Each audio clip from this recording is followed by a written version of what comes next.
ಮಾಡಿಕೊಂಡು hair root ಎಲ್ಲ change ಆಗುತ್ತೆ. ಇವಾಗ ನೋಡಿ ನಿಮ್ಗೆ ಹೇರ್ ಒಂದು ರೀತಿ ಶೈನಿಂಗ್ ಆಗಿ ರೇಷ್ಮೆ ಎಳೆ ಮುಟ್ಟದ ಹಾಗಲ್ಲ ಆಗತ್ತೆ ನೋಡಿ ಆ ರೀತಿ.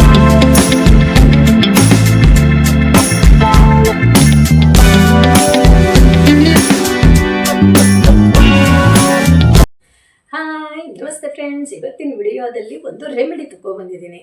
ವೈಟ್ ಹೇರ್ ಇದ್ದವರಿಗಂತೂ ಇದು ಬೆಸ್ಟ್ ರೆಮಿಡಿ ಅಂತ ಹೇಳ್ಬೋದು. ಎಷ್ಟೋ ಜನ ವೈಟ್ ಹೇರಿಂದ ಬಳಲ್ತಾ ಇದ್ದಾರೆ ಅಂತ ಹೇಳ್ಬೋದು. ಯಾಕೆ ಅಂದರೆ ಹೊರಗಡೆ ಪ್ರಾಡಕ್ಟ್ ಯೂಸ್ ಮಾಡಿದರೂ ಕೂಡ 1 ತಿಂಗಳು ಇರುತ್ತೆ, ನಂತರ ಹಾಗೆ ವೈಟ್ ಹೇರ್ ಆಗುತ್ತೆ. ಅದರಲ್ಲೂ ಕೆಲವೊಬ್ಬರಿಗೆ ಹೇರ್ ರೂಟ್ ಅಷ್ಟೇ ವೈಟ್ ಹೇರ್ ಇರುತ್ತೆ, ಕೆಳಗಡೆ ಹೇರ್ ಎಲ್ಲ ಬ್ಲ್ಯಾಕ್ ಆಗಿರುತ್ತೆ. ನಾನಾ ರೀತಿಯ ಚಿಂತೆಗಳಿರುತ್ತೆ. ವೈಟ್ ಹೇರ್ ಅನ್ನು ನಾವು ಕಲರನ್ನು ಚೇಂಜ್ ಮಾಡ್ಬೋದು, ಬಿಟ್ಟರೆ ವೈಟ್ ಹೇರನ್ನು ಪರ್ಮನೆಂಟಾಗಿ ಬ್ಲ್ಯಾಕ್ ಮಾಡೋದು ಕಷ್ಟ, ಮಾಡಲಿಕ್ಕೂ ಸಾಧ್ಯವೂ ಇಲ್ಲ.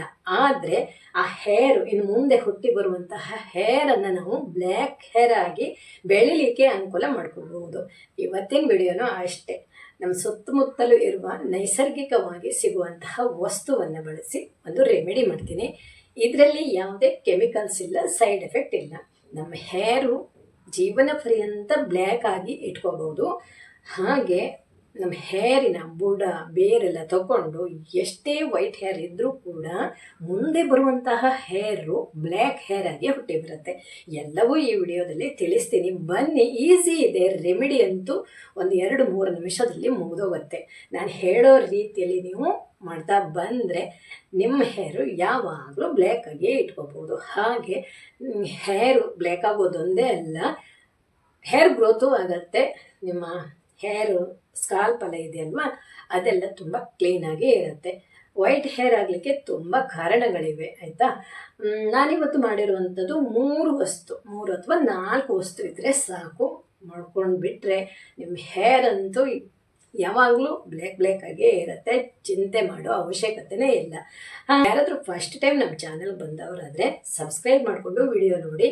ಈ ವಿಡಿಯೋ ನಿಮಗೆ ಇಷ್ಟ ಆದರೆ ಮಾತ್ರ ಒಂದು ಲೈಕನ್ನು ಮಾಡಿ. ಹಾಗೆ ಯಾರಿಗಾದರೂ ಈ ವಿಡಿಯೋ ಯೂಸ್ ಆಗೋದಿದ್ದರೆ ವಿಡಿಯೋನ ಶೇರ್ ಮಾಡಿ. ಬನ್ನಿ, ಹಾಗಾದರೆ ನಾನು ಮಾಡುವಂತಹ ರೆಮಿಡಿಯನ್ನು ನೋಡ್ಕೊಬರೋಣ. ಹಾಗೆ ಇಂತಹ ಬ್ಯೂಟಿ ಟಿಪ್ಸ್ ಬೇಕು ಅಂದರೆ ಕಮೆಂಟ್ ಮೂಲಕ ತಿಳಿಸಿ, ನಾನು ನಿಮಗೆ ವಿಡಿಯೋ ಮಾಡಿ. ಒಂದು ಚಿಕ್ಕದು ಅಲೋವೆರಾ ತಗೊಂಡಿದ್ದೀನಿ, ಗಿಡದಿಂದ ತಂದಿರೋದು. ಒಂದು ಅರ್ಧ ಗಂಟೆ ಆಗಿದೆ.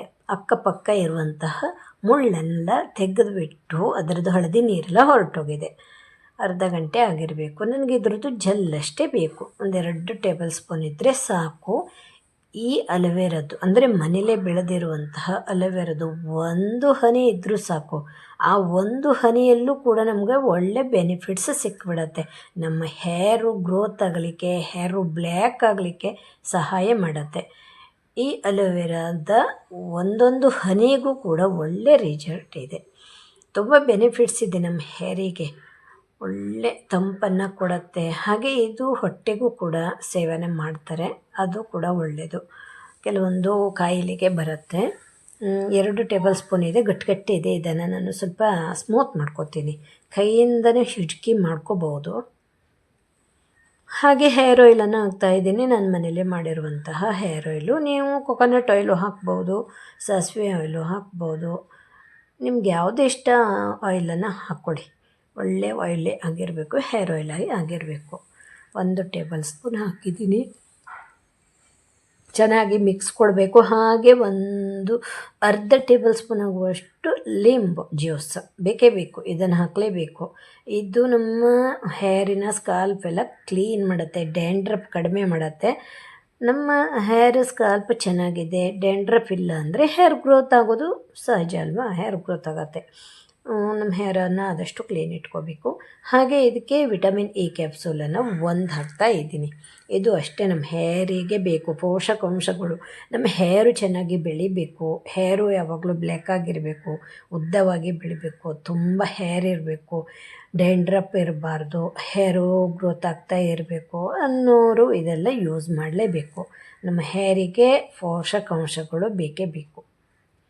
ಬೆಳಿಲಿಕ್ಕೂ ಬೇಕು, ಉದ್ದಾಗಲಿಕ್ಕೂ ಬೇಕು, ಬ್ಲ್ಯಾಕ್ ಆಗಲಿಕ್ಕೂ ಬೇಕು. ಒಂದನ್ನು ಹಾಕೋತಾ ಇದ್ದೀನಿ. ಅದಕ್ಕೆ ಇದನ್ನು ಒಂದು ಸ್ವಲ್ಪ ತಂದಿಟ್ಕೊಂಡ್ರೆ ಇರುತ್ತೆ. ಆವಾಗ ವಾರಕ್ಕೆ 1-2 ಸಲ ಯೂಸ್ ಮಾಡ್ಬೋದು. ಇದನ್ನು ಏನು ಗೊತ್ತಾ, ನೀವು 1 ಸಲ ಯೂಸ್ ಮಾಡಿದ್ದೀರಿ ಅಂದರೆ ರಿಸಲ್ಟ್ ಬಂದುಬಿಡಲ್ಲ. ನಂತರ ಮೆಸೇಜ್ ಮಾಡಬೇಡಿ ಆಯಿತಾ, ಏನೂ ರಿಸಲ್ಟ್ ಇಲ್ಲ ಅಂತ. ಒಂದು ಸಲ ಅಲ್ಲ, ಮತ್ತೊಂದು ಸಲ 4 ದಿನ ಬಿಟ್ಟು ಮತ್ತೆ ಅಪ್ಲೈ ಮಾಡಿ.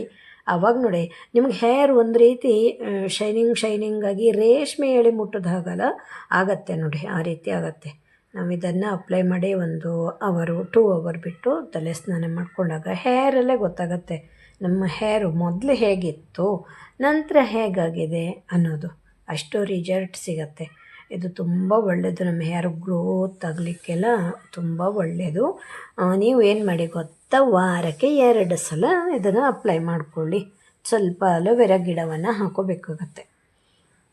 ಈ ರೀತಿ ನೋಡಿ ಅದೆಲ್ಲ ಸೇರಿಸ್ತಾ ಇದ್ದೀನಿ. ಅಂದರೆ ಅದು ಗಟ್ಟಿ ಇದೆ, ಕೈಯಿಂದನೇ ಜಿಕ್ಕಬಹುದಾಗಿತ್ತು.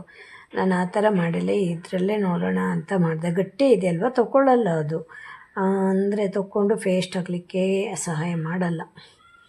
ಏನೋ ಒಂದು ಮಾಡಿದ್ದೀನಿ, ಒಂದು ಚೂರು ಇದೆ ನೋಡಿ, ಅದನ್ನು ನಾನು ಕೈಯಿಂದನೇ ಹಿಜ್ಕಿ ಹಾಕ್ತೀನಿ. ಅದು ನಮ್ಮ ತಲೆ ಮೇಲೆ ಹೋದಾಗಲೂ ಕೂಡ ಅದು ಸಿಕ್ತು ಅಂದರೂ ಕೂಡ ಅಲ್ಲೇ ಹೀಗೆ ಚಟ್ಟಪಟ್ಟ ಅಂತ ಹಕ್ಸಿ ನಮ್ಮ ಹೇರಿಗೆ ಅಪ್ಲೈ ಮಾಡ್ಬೋದು, ಏನೂ ತೊಂದರೆ ಆಗಲ್ಲ. ಪೇಸ್ಟೇ ಆಗಬೇಕು ಅಂತ ಇಲ್ಲ ನೋಡಿ. ಆಯಿತು, ರೆಡಿ ಆಯಿತು, ಅದು ರೆಮಿಡಿ ರೆಡಿ ಆಯಿತು ನೋಡಿ. ಇದರಲ್ಲಿ ಅಲೋವೆರಾ ಜೆಲ್ಲು, ಕೊಬ್ಬರಿ ಎಣ್ಣೆ, ವಿಟಮಿನ್ ಇ ಕ್ಯಾಪ್ಸೂಲ್ ಎಲ್ಲ ಇದೆ ಅಲ್ವಾ. ಎಲ್ಲವೂ ಕೂಡ ನಮ್ಮ ಹೇರಿಗೆ ಪೋಷಕಾಂಶ ಕೊಡುವಂಥದ್ದು. ಅಪ್ಲೈ ಮಾಡ್ಕೋತೀನಿ, ಹೇಗೆ ಅಪ್ಲೈ ಮಾಡಬೇಕು ಅಂತ ಹೇಳ್ತೀನಿ. ಒಂದು ಸ್ವಲ್ಪ ತಗೋತೀನಿ. ನಮಗೆ ಎಲ್ಲೆಲ್ಲಿ ಬ್ಲ್ಯಾಕ್ ಹೇರ್ ಬೇಕು, ಹೇರ್ ಗ್ರೋತ್ ಆಗಬೇಕು, ತಲೆ ಬೋಳಾಗಿಬಿಟ್ಟಿದೆ ಅನ್ನೋರಂತೂ ಇದನ್ನು ಈ ಥರ ಸ್ವಲ್ಪ ತೊಗೊಳ್ಳಿ. ಎಲ್ಲೆಲ್ಲಿ ಬೇಕು ಅಲ್ಲಲ್ಲಿ ಅಪ್ಲೈ ಮಾಡ್ಕೊಳ್ಳಿ. ಇದೇನು ಗೊತ್ತಾ, ನಮ್ಮ ಹೇರು ಬ್ಲ್ಯಾಕ್ ಆಗಿ ವೈಟ್ ಆಗಿದೆ ಅಂತ ಮರ್ಯಾದೆ ಅಂತ ಇಲ್ಲ. ಈಗಂತೂ ಚಿಕ್ಕ ಮಕ್ಕಳಲ್ಲೇ ವೈಟಾಗಿ ಬಿಡುತ್ತೆ ಅಲ್ವಾ. ಕಲ್ಲರೆಲ್ಲ ಹಾಕ್ಕೊಂಡ್ರೆ ಇನ್ನೂ ಡ್ಯಾಮೇಜ್ ಆಗುತ್ತೆ. ಇದ್ದ ಹೇರೆಲ್ಲ ವೈಟ್ ಆಗಿಬಿಡತ್ತೆ. ನಾನು ನೋಡಿದ್ದೀನಿ ತುಂಬ ಜನಕ್ಕೆ. ಹೊರಗಡೆ ಪ್ರಾಡಕ್ಟು ಅದು ಇದು ಅಂತ ಕಂಪ್ನಿಯದ್ದು ಮೆಹಂದಿ ಹಾಕ್ಕೊಳ್ಳೋದು, ಅದು ಕೆಂಪಾಗೋದು, ಆ ಥರ ಎಲ್ಲ ಮಾಡ್ಕೋತಾರೆ. ಆದರೆ ಅವ್ರದ್ದು ಮುಂದೆ ಎಲ್ಲ ಹೇರು ವೈಟಾಗಿ ಹೇರ್ ಉದುರಿ ಹೋಗಿ ಏನೇನೋ ಸಮಸ್ಯೆ ಆಗುತ್ತೆ. ನಂತರ ಸ್ಕಿನ್ ಅಲರ್ಜಿ, ಬೇರೆ ಕಾಯಿಲೆಗಳು ಬರ್ಬೋದು. ಹೊರಗಡೆ ಪ್ರಾಡಕ್ಟು ತುಂಬ ಕಡಿಮೆ ಮಾಡಬೇಕು ಅಂತ ನಾನು ಹೇಳ್ತಾ ಇದ್ದೀನಿ. ಆದಷ್ಟು ಇದನ್ನೇ ಮಾಡಿ ವಾರಕ್ಕೆ 2 ಸಲ ಮಾಡ್ತಾ ಬನ್ನಿ. ಇದೇ ಅಂತಲ್ಲ, ನನ್ನ ವಿಡಿಯೋದಲ್ಲಿ ತುಂಬ ವಿಡಿಯೋಸ್ ಇದೆ ನೋಡಿ. ನೀವು ನಿಮಗೆ ಹೇರ್ ಬ್ಲ್ಯಾಕ್ ಆಗಲಿಕ್ಕೆಲ್ಲ ತುಂಬ ವಿಡಿಯೋಸ್ ಇದೆ. ಅದರಲ್ಲಿ ಯಾವುದು ನಿಮಗೆ ಈಸಿ ಆಗುತ್ತೆ ನೋಡಿಕೊಂಡು ಮಾಡ್ಕೋಬೋದು. ಏನೇನು ಬೇಕು ಅಂತ ಒಂದು ಹಾಳೆಲ್ಲಿ ಬರೆದಿಟ್ಕೊಂಡ್ರೆ ಆಯಿತು. ಅದೇ ಥರ ಮಾಡಿಕೊಂಡು ಅಪ್ಲೈ ಮಾಡಿ ರಿಸಲ್ಟ್ ಅಂತೂ ಪಕ್ಕ ಸಿಗುತ್ತೆ ನೋಡಿ. ನಾನು ಆ ಕಡೆ ಈ ಕಡೆ ಎಲ್ಲೆಲ್ಲ ವೈಟ್ ಹೇರ್ ಇದೆ ಅಲ್ಲೆಲ್ಲ ಅಪ್ಲೈ ಮಾಡ್ಕೊಂಡಿದ್ದೀನಿ. ಸ್ವಲ್ಪ ತಗೊಂಡು ಅಪ್ಲೈ ಮಾಡ್ಕೊಳ್ತೀನಿ. ಇದೇನು ಗೊತ್ತಾ, ಹೇರಿನ ತುದಿ ಭಾಗಕ್ಕೆ ಏನು ತಗಬೇಕಂತ ಇಲ್ಲ. ಇದು ಕೇವಲ ನಮ್ಮ ಹೇರಿನ ಬುಡ ಸ್ಟ್ರಾಂಗ್ ಆಗಿರಬೇಕು. ಹಾಗೆ ಕೂದಲು ಬೆಳವಣಿಗೆ ಆಗಬೇಕು, ಕೂದಲು ಬಿಳಿ ಆಗಬೇಕು, ಅದು ಬ್ಲ್ಯಾಕ್ ಆಗಬೇಕು, ಹೇಗೆಲ್ಲ ಇದೆ ಅಲ್ವ. ಹಾಗಾಗಿ ಇವೆಲ್ಲ ಈ ಥರ ಅಪ್ಲೈ ಮಾಡ್ಕೋಬೇಕು ಎಲ್ಲ ಕಡೆ ನೋಡಿ. ಇದು ತುದಿ ತನಕನೂ ಅಪ್ಲೈ ಮಾಡ್ಕೋತೀನಿ ನಾನು. ಎಷ್ಟಾಗುತ್ತೆ ಅಷ್ಟು, ನಾನು ಎಷ್ಟು ತೊಗೊಂಡಿದ್ದೀನಿ ನೋಡಿ, ಅದೆಲ್ಲ ಸಾಕಾಗತ್ತೆ.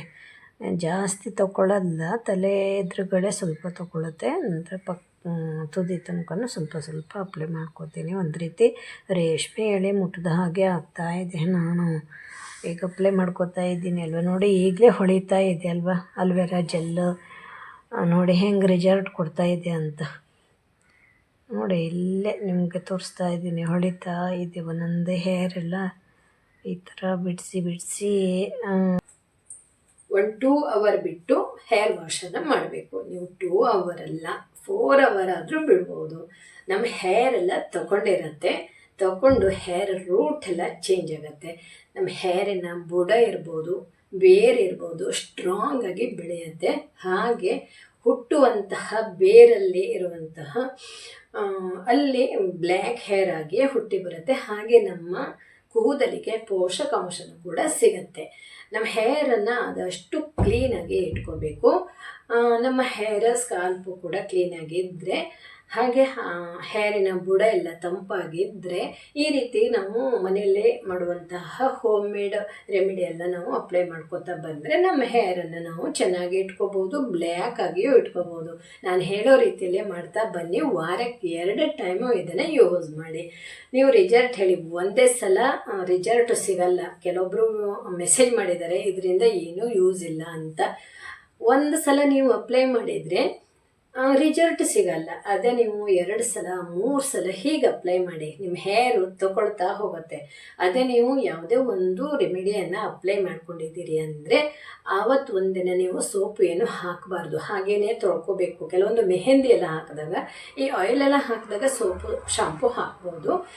ಆ ಥರ ಮೆಸೇಜ್ ಹಾಕೋರಿಗೆ ಹೇಳ್ತೀನಿ, 1 ಸಲ ಅಲ್ಲ 2-3 ಸಲ ನೀವು ಟ್ರೈ ಮಾಡಿ. ಇದು ಒಂದು ಏನು ಗೊತ್ತಾ, ನೈಸರ್ಗಿಕವಾಗಿ ಸಿಗುವಂತಹ ವಸ್ತು, ಅಂದರೆ ಆಯುರ್ವೇದಿಕ್ ಅಂತ ಹೇಳ್ಬೋದು. ಈ ರೀತಿ ರೆಮಿಡಿ ಯಾವಾಗಲೂ ಸ್ಲೋ ಆಗಿರುತ್ತೆ, ಫಾಸ್ಟಾಗಿ ನಿಮಗೆ ರಿಸಲ್ಟು ಸಿಗಲ್ಲ. ಒಳ್ಳೆ ರಿಸಲ್ಟು ಸಿಗುತ್ತೆ, ಜೀವನ ಪರ್ಯಂತ ಚೆನ್ನಾಗಿರುವಂತಹ ರಿಸಲ್ಟು ಸಿಗುತ್ತೆ. ಹಾಗೆ ಇದರಿಂದ ಏನೂ ತೊಂದರೆ ಆಗಲ್ಲ, ಸೈಡ್ ಎಫೆಕ್ಟ್ ಇಲ್ಲ.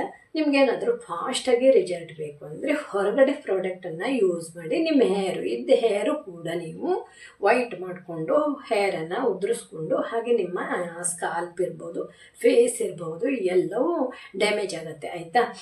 Thank you. ನನ್ನ ವಿಡಿಯೋ ನೋಡಿದ ಎಲ್ರಿಗೂ ತುಂಬ ಹೃದಯದ ಧನ್ಯವಾದಗಳು.